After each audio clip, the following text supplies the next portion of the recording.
Question right here in the front. Yeah. Mom. Hi. Caitlin Cooper with Teen.com. Hello. Love you guys. We heard a lot about the bumps and bruises, broken hands here, a twisted knee here from catching fire. Can you talk- Nobody broke their hand. No? Oh, yeah, Sam did. But that was on catching fire. Just let her finish her question before you jump in there with your rash. So were there any for either Mockingjay? Liam broke his ankle. Yeah, I had it was a hairline fracture. It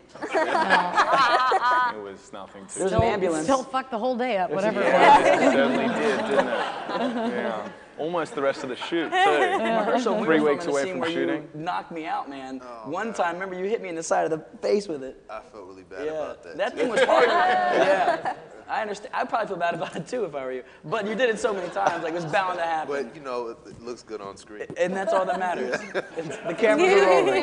Yeah, exactly. Question right here. Wheelchair wheel. Hi, I'm Allie, also with Teen.com. You guys were just talking about your close relationship, so I wanted to know, the last day of filming, we saw some pictures that were like super emotional, everyone hugging. When you were getting ready to do that last day of filming, did you have like a mindset of, oh, this is gonna be really emotional, this is gonna be really this, and did it meet your expectations? Did anything change? I think the last couple of weeks we started to realize that it was going to finish, and that was when, because we'd been shooting for a year, and we were kind of ready to, have a break. And Jennifer and I, the last week we were shooting in Berlin, we started to, talk about the realization that it was going to end, and it was really emotional, Yeah, it was complicated because it was such a long shoot. It was, we were there for 10 months.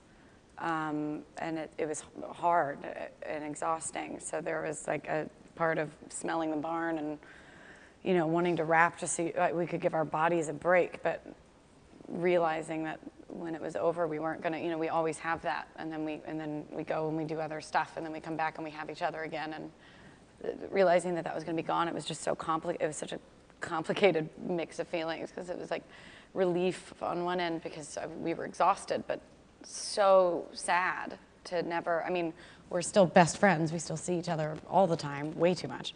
But it's different. I've never had something, if all I had was this friendship with Josh and Liam, like if that was all I ever got from this, I would be the happiest person in the entire world, and my greatest blessing that I got to, our lives changed together and we had each other. But having Francis as our director, who's like, he's just unbelievably talented, and he's the nicest, kindest person in the world. And from the producers to the writers to the camera guys who were with us from the very beginning to the new cast, that like everybody just really got along so well. I've never seen anything like it come together so beautifully with no egos and nothing. It was sad to see that That's why we go. like to announce Hunger Games 5, 6, and 7. I do. I would totally do it. Yet, Oh my God.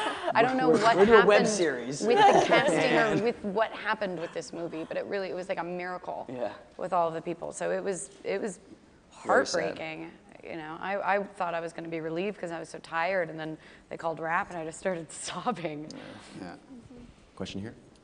Hi guys, Dave Morales, Fox TV Houston. Incredible films, incredible cast. And so my question is, what do you want your legacy as a cast to be? What do you hope people say in 10 years about the Hunger Games? It was the best franchise in the history of the world. They're still rich.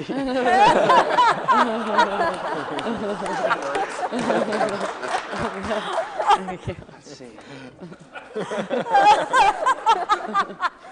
All right. Jennifer, I know in the film a lot of people look up to you as well as they do in real life, and I know you seem like a pretty normal person. What is that pressure like for you? I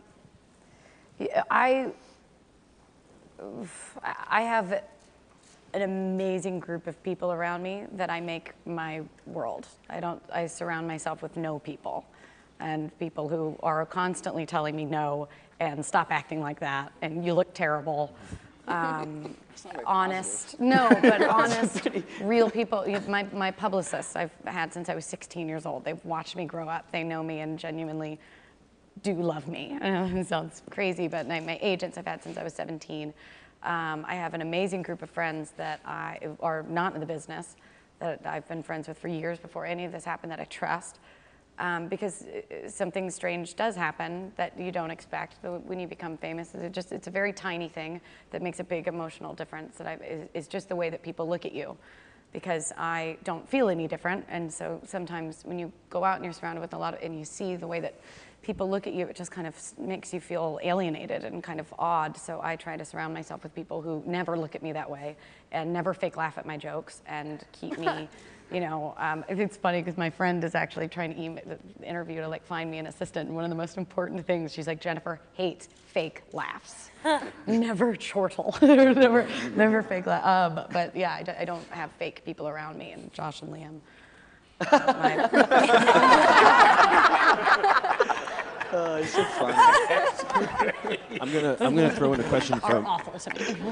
I'm gonna toss in a question for Natalie because I haven't heard from you yet, and I'm just so intrigued by the look of Cressida, particularly the shaved head and the tats. What was your first reaction when you saw maybe a sketch of what they were gonna do to you? I was really impressed, and the amazing Oscar-winning makeup designer V. Neal, he's in the room, I believe. Yeah. He's here. V, wave. Yeah, V. Woo!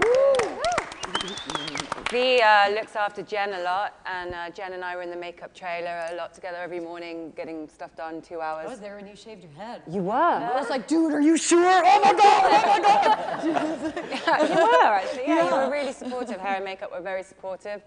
It's nice in Mockingjay Part 1 because you meet members of Plutarch's underground. You meet people who are Capitol residents, such as Cressida, that do have the genuine political conviction to overthrow Snow and tyrannical government. So I think that tattoo that Suzanne Collins came up with is a nice nod to that aesthetic past, that what you were saying about about Peter's past and his family. I think there's a nice nod there to where Cressida comes from. But here's a bunch of people that are from the Capitol that want to join the freedom fighters and unite all the districts together to fight Snow. So it was a nice aesthetic comment on the psychology behind it.